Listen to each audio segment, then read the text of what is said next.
What are they on this video?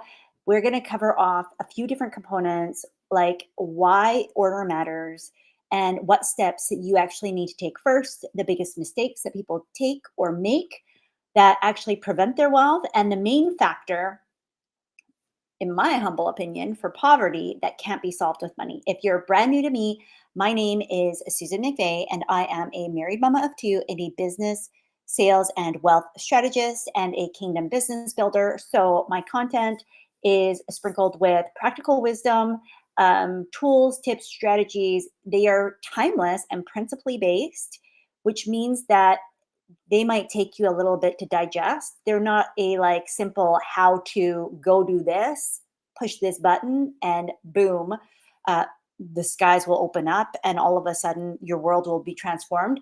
These require some heavy lifting on your part.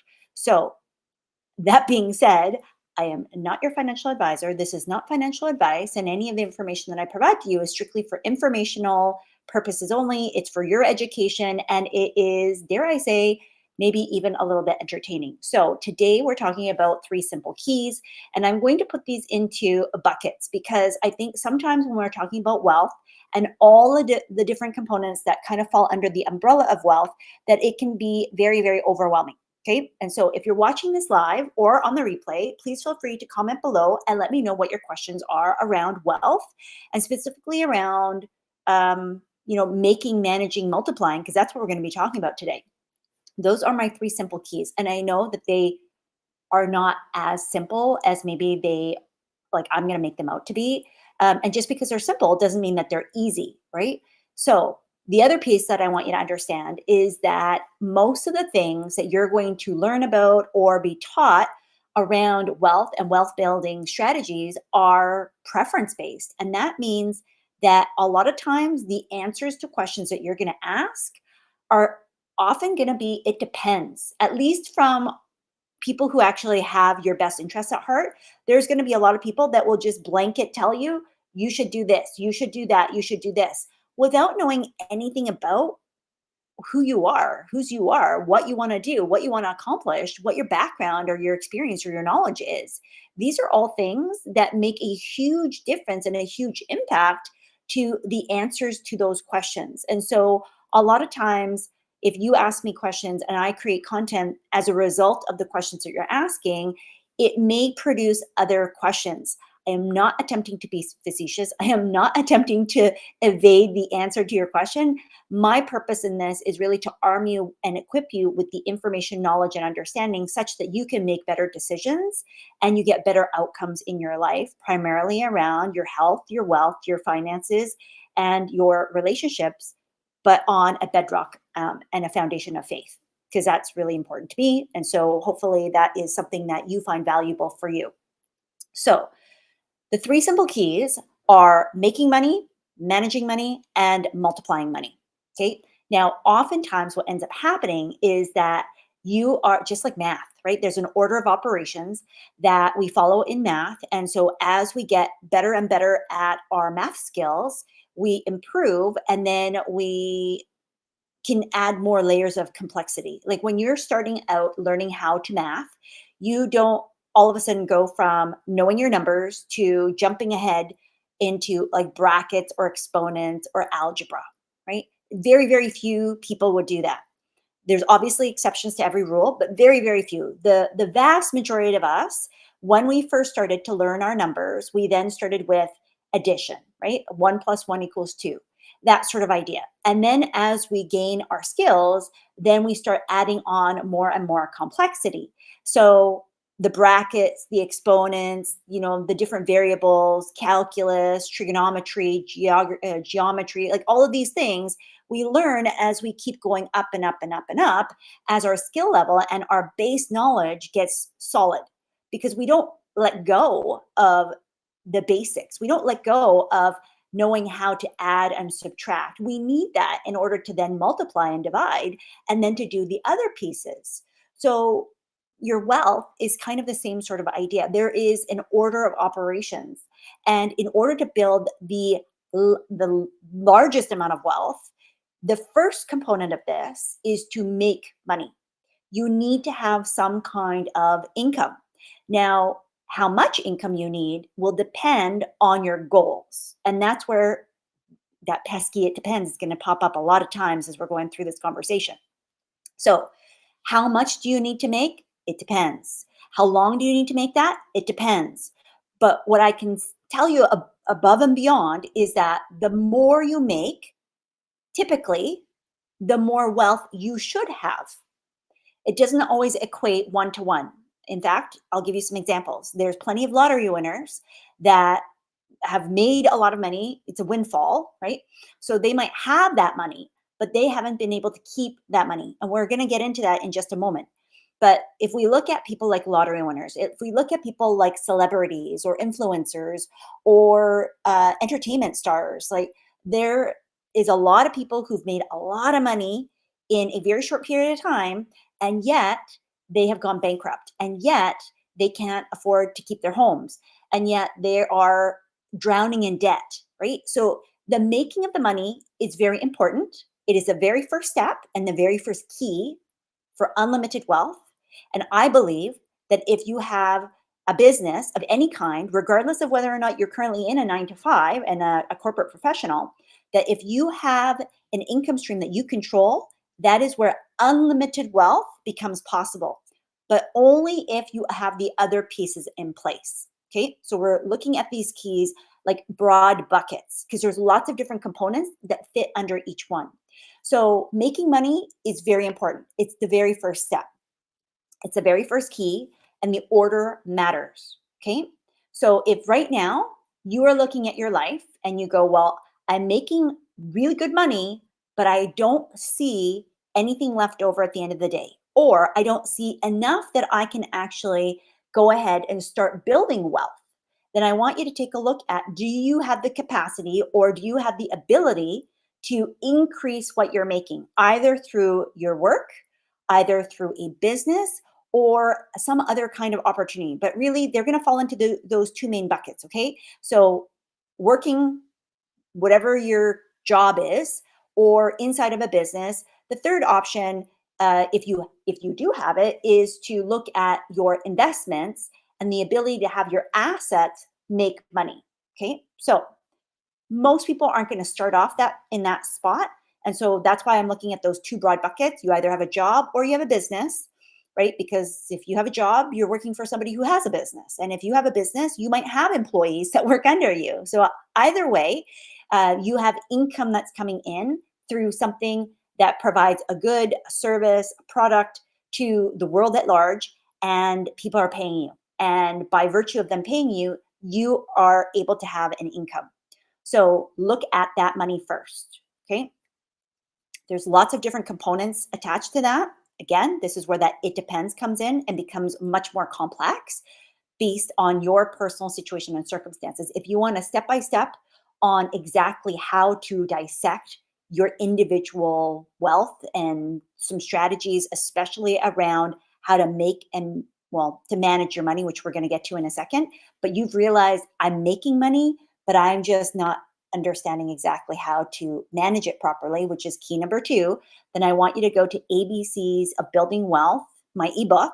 I'm going to put the link somewhere in the description here after this video, and you'll be able to grab that. Actually, it's susanmcveigh.com/wealth, and you'll be able to grab that resource for yourself. Okay. So the second key is manage.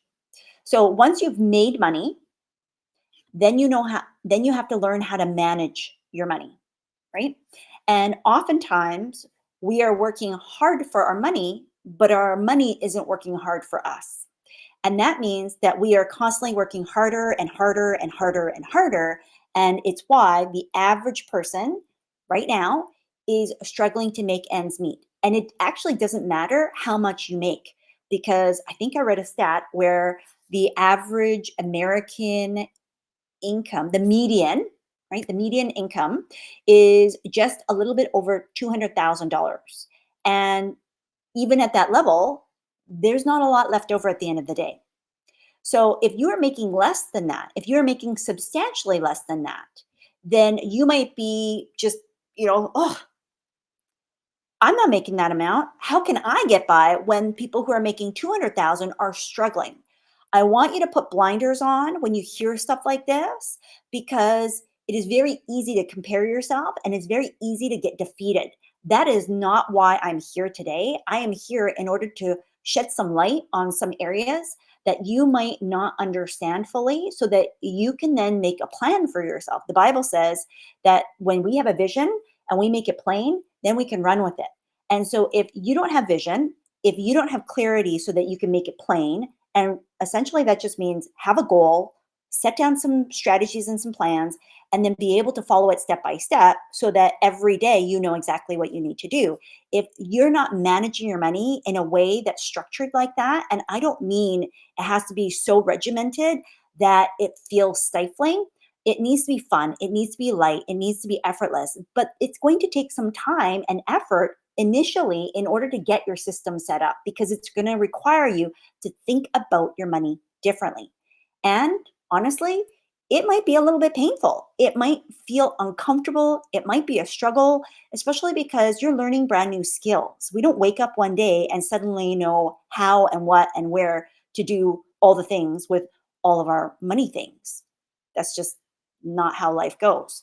Unless you have gratefully been born into a family where your parents have been very responsible. And even then,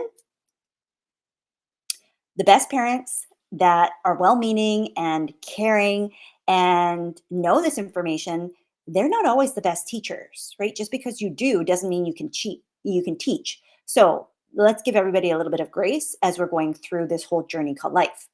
So when you're looking at managing your money, I want you to think at the end of the day, do you know where your money is going? And it's okay if right now your answer is no, or I'm not sure.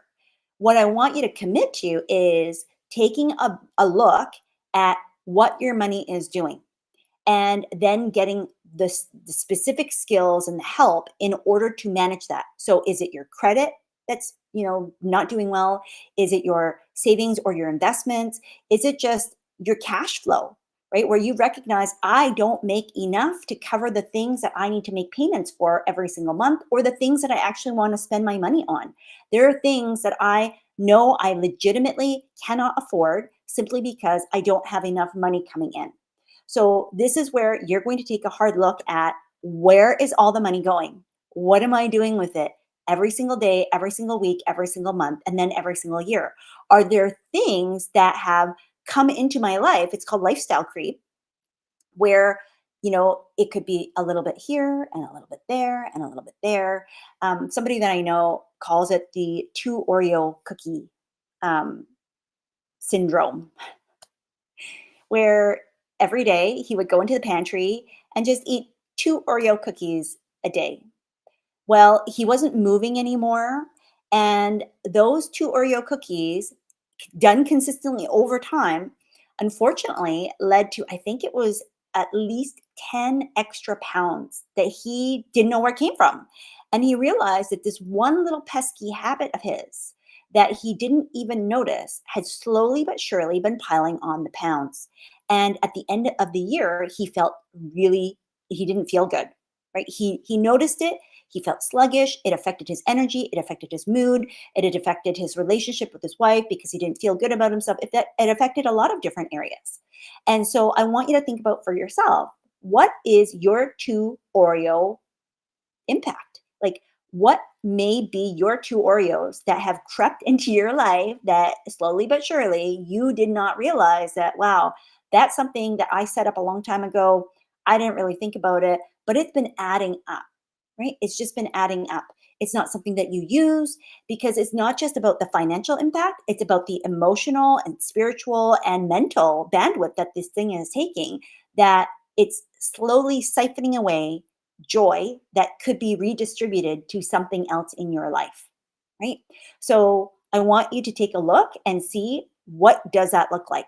Now there's lots of different components of money management. It's very complex, not in the fact that it's hard to do, but there's lots of different facets depending on your personal situation. So this is where, again, what's the best way to manage your money? Well, the simple way is to make more and spend less, or to spend what you have and make more than enough to account for what it is that you're spending your money on and what it is that you wish to continue to spend your money on. That's as simple as I can make it, right? Now, simple, but not always easy to implement. And this is where we have to get real with ourselves and really identify, do we want the things that we have in our lives? Like, are we willing to make some trade-offs? Are we willing to sacrifice in the short term so that we can benefit in the long term? What are certain things that are must-haves versus nice-to-haves? And what are things that we've just allowed ourselves to keep having because we simply are afraid to let go of them because of fear of missing out? What will people think? What will other people say? What do I think about myself? Right? Does it make me sad? Am I going to have to grieve? Like all of these things that might come up as you're going through this exercise. So give yourself some grace and give yourself permission to take a little bit of time, but don't let it drag on because you need to set proper boundaries with yourself around your money and your spending habits as well. So this is not about clamping down and me saying, no more spending.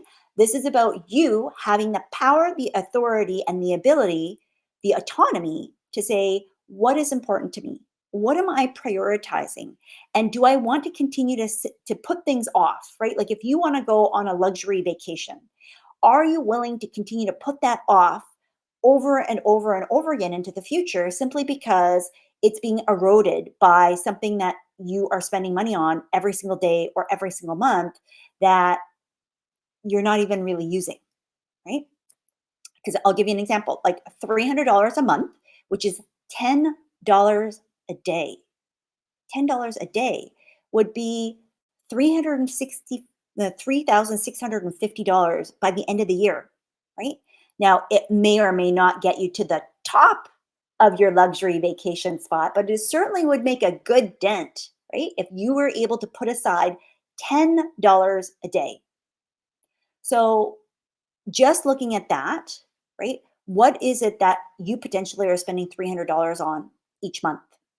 Could you reduce that?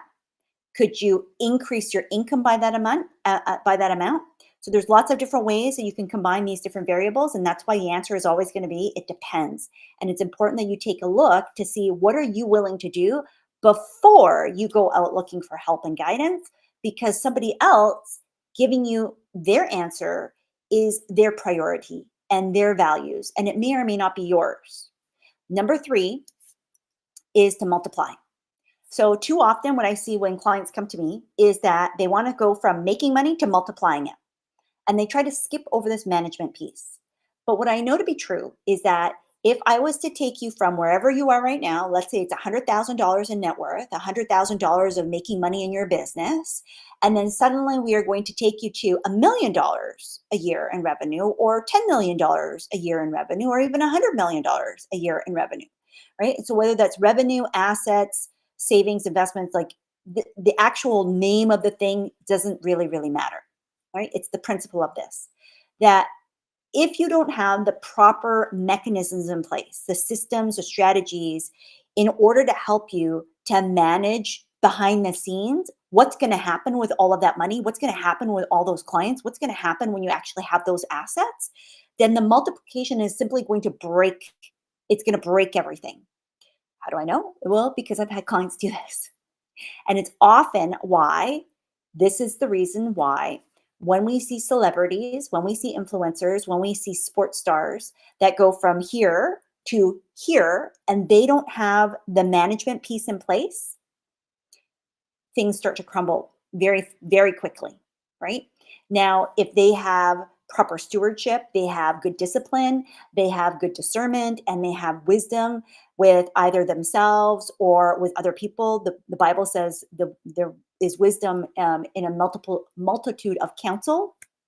So if they have lots of different people that are advising them and looking after different components of their financial plan and their financial picture, then the chances are much higher that they're going to keep and retain that money such that it actually can multiply, right? And again, if they address things like we just discussed, which is lifestyle creep, which is simply the more you make, the more you spend. The more you make, the more you spend. The more you spend, the more you have to make. And it becomes this kind of vicious circle where you don't let go of the fear that you never have enough.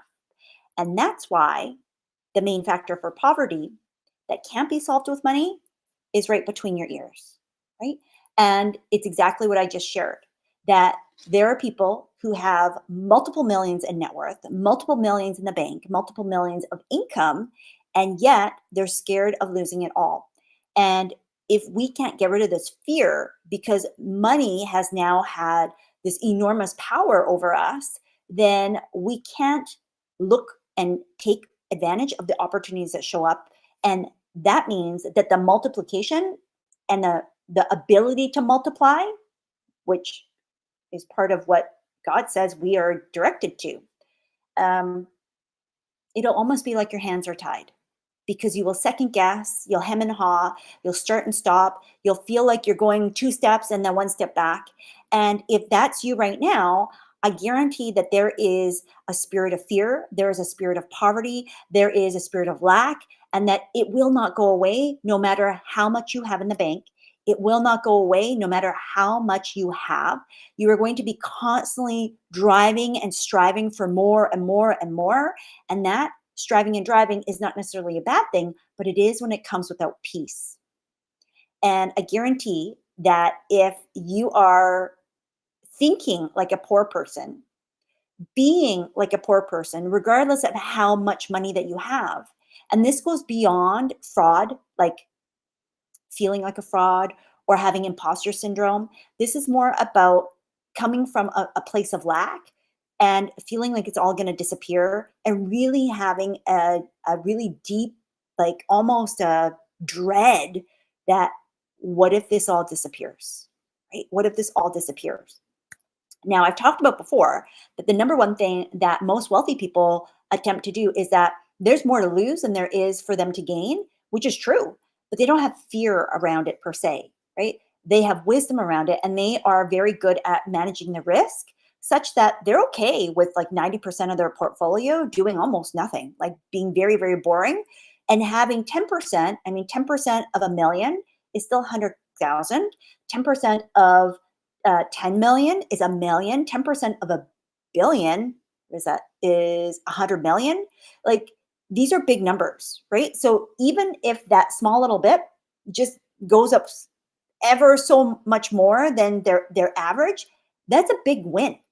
And so when you're getting to those standards, then it becomes much easier to just maintain things, and that's a lot of that's a lot of peace. There's a lot of simplicity that comes and a lot of ease that comes with being able to have that kind of just flow. Okay, so the third part around multiplying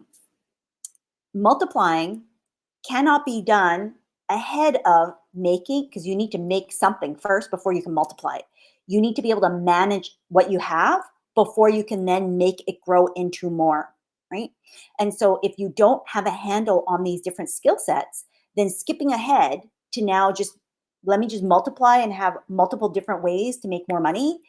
If all of these were suddenly turned on like a faucet and you had an overflow, you had an abundance, but it just kept going out the back door. Because I have been part of many businesses, unfortunately, where I've come in and I've realized you have a retention issue. You have some things around, like you don't have a lead flow problem, but you have a customer service problem. You might have a sales and delivery problem where what you've promised and what your clients actually get are not the same thing. There's not a congruency there, and or there's just holes in your operations such that you don't know where people are going and you don't even know how to keep a handle on how to address customer service.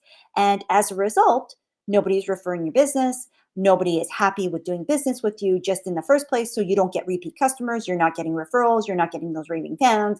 And as a result, your business is kind of shrinking on the back end. So, of course, you have the need for more and more leads in order to kind of make up for it, right? So we don't need to do that. We can have a little bit that is managed very well, and then it goes to multiply because you have the ability then to say, hey, these are opportunities that I want to look after. Here are different income streams that I think might make sense for me. Here are different ways for me to now operate in different gifts, in different businesses, in different opportunities that have opened up, and I can say yes to them because I already have my foundational pieces in place. Okay. So order matters. We've talked about make, manage, multiply. That is the order that I would recommend. Now, obviously, there are sub steps under each piece. We're not going to go into all that detail today, but if you have questions, I want you to place them below for me. Um, the main factor for poverty that can't be solved with money, and that's simply you cannot get rid of the feeling of fear or lack or not having these skills simply because you have more and more money. We see it time and time again. Okay. And it really becomes you have to let go of thinking and being and acting like somebody who has no money. And more importantly, it's not even just where you've been or where your family has been. Like if you're the first to have a lot of money in your family, that's also not part and parcel of what I'm talking about. I'm talking about the lack of seeing the world through the lens of abundance, through the lens of blessings and prosperity, through the lens of wealth.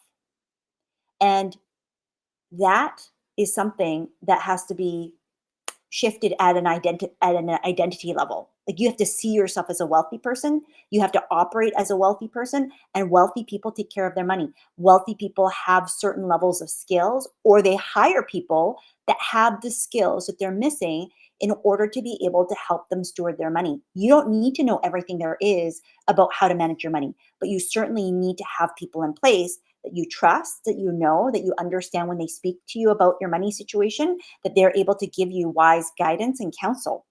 And the biggest mistakes that people make, well, we've discussed several of them here, right? The biggest mistake that I believe that people make when it comes to making, managing, multiplying money that prevents them from making, managing, and multiplying more and more and more is simply that they are not getting the help, the support that they need, that they are very, very skeptical about the help that is available to them because they think that financial institutions are out to scam them. They're not. It's a highly regulated field.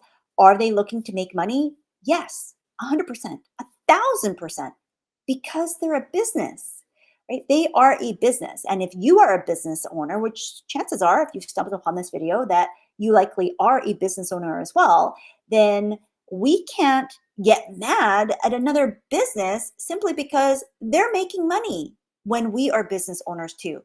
And we want to make money. Capiche? So, by virtue of them making money, and truthfully, financial institutions are the bedrock of most of the economy around the world. If you look on any stock index across the world, the biggest businesses are finances, like finance companies, financial institutions. And because of that, they help our economies run. Now, rightly or wrongly, whether you believe in their business practices or not, that's where your money gets to choose. You get to choose where you invest your dollars.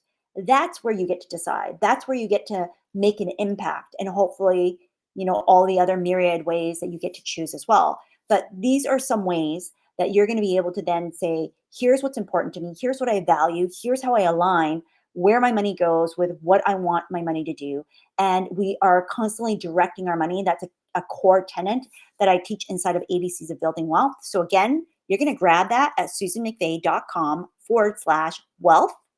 And you're going to be able to walk through these different components. It does not go into what you should invest in because that's a whole other ball of wax, but it will get you situated with how you start to manage your money, how you start to assign your money so that you know exactly what to look for, what you're looking at when you see it, and then more importantly, what you do with that information so that it actually is your money helping you to make more money instead of you feeling like your money is out of control. So, with that, I am going to do a quick recap of what we covered off today. So we covered the 3 simple keys to unlimited wealth: make, manage, and multiply. Why the order matters and what steps that you need to take first. So you need to do that in that order. You need to make money, you need to then manage your money, and then you need to multiply. The biggest mistakes that people make that prevent wealth, we talked about several here. And then the main factor for poverty that can't be solved with money. So Again, if you have questions, I want you to put them in the comments below. If you are interested in topics like this, then you're going to want to like, subscribe, and follow this channel, which is Susan McVey, the one that you're on right now. So please feel free to do that. And if you are interested in more faith-based content, specifically around Bible principles, teachings, then you want to follow my other channel, which is at Knowing God's Voice. It should be linked up somewhere attached to this channel, but if you can't find it, just comment below and I will share the link with you. We are here usually every Wednesday talking about something connected to wealth and wisdom, and Fridays on my faith-based channel, and that's usually a Bible-based teaching connected to something that I've shared here. So with that, we will see you again next time.